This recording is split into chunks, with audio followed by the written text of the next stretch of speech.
first casualty of war is the truth. And if the American people knew the truth about U.S. interference in Ukraine, they might not be so eager to start World War III. During World War II, Western Ukraine sided with the Nazis. After the war, the CIA helped Ukrainian Nazis evade the Nuremberg trials and began operating with them within the Ukraine.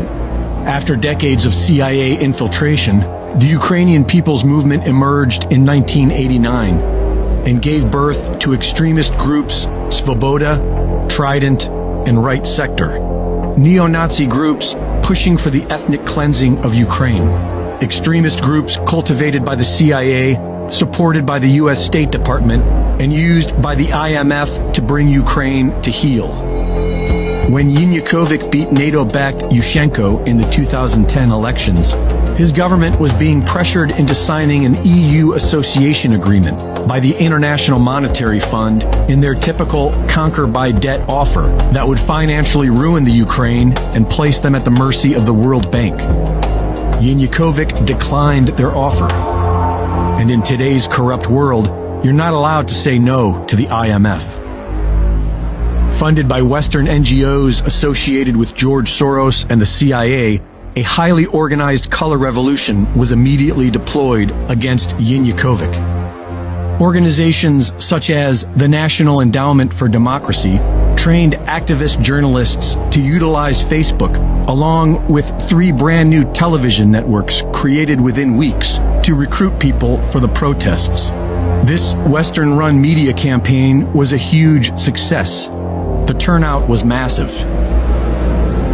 The CIA has been orchestrating revolutions their entire career, and the first step to their simple formula is to convince people to take to the streets in peaceful protest. They then use agitators to goad the police into violence, and state-run media to ignite the crowd with emotionally charged reports of sacred victims.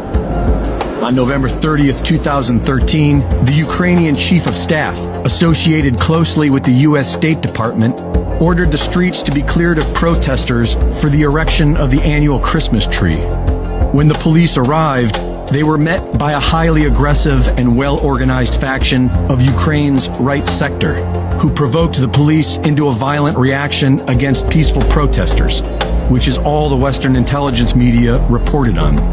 Predictably, this resulted in more unrest and violence, which was further fueled by U.S. Senator John McCain's support of the protests. Leaked phone calls reveal that the U.S. State Department was orchestrating this coup d'etat from within the U.S. Embassy, with support from Vice President Joe Biden.